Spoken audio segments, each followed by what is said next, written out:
আসসালামু আলাইকুম আরহামতুল্লাহি ওয়া বারাকাতুহু। আজকে ছোট্ট একটা বিষয় নিয়ে আলোচনা করব। বিষয়টা হচ্ছে ক্ষমা। নবী করিম সাল্লাল্লাহু আলাইহি ওয়াসাল্লাম একটা হাদিসের মধ্যে বলেছেন, মান লাম ইয়াগফির লিন-নাসি ফালা ইয়াকরাব শাহাদাতি। যদি কোনো ব্যক্তি ক্ষমা না করে, সে যেন আমার সাক্ষাতের আশা না করে। এই হাদিসটার মধ্যে গুরুত্বপূর্ণ কথা যেটা রয়েছে ওটা হলো শাহাদাতিটা।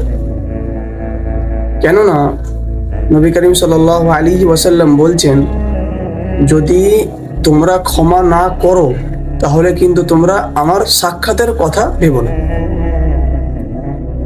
আর কিয়ামতের মাঠে যদি আমাদের নবী করিম সাল্লাল্লাহু আলাইহি ওয়াসাল্লামের শাহাদাত অথবা গাওয়া না পায়, তাহলে কিন্তু আমাদের জান্নাতে যাওয়া একটু কষ্টকর হয়ে যেতে পারে।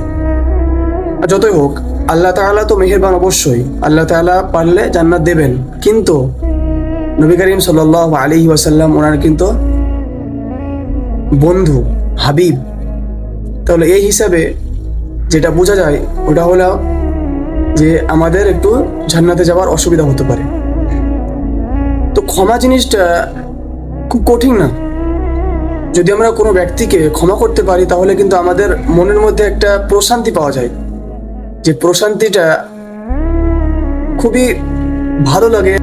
আমাদেরকে একটা জিনিস চিন্তা করতে হবে যে ক্ষমা যদি আমরা না করি তাহলে কিন্তু আপনি এমন একটা সিচুয়েশনে পড়বেন যেই অবস্থায় আপনাকেও কিন্তু একটা কেউ অন্য ব্যক্তি ক্ষমা না করতে পারে।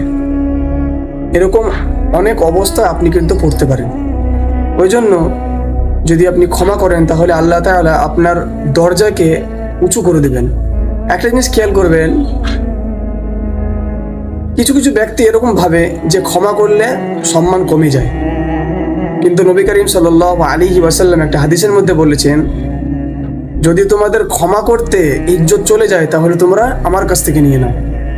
তো এই হাদিসটা আমরা অবশ্য মনে রাখবো।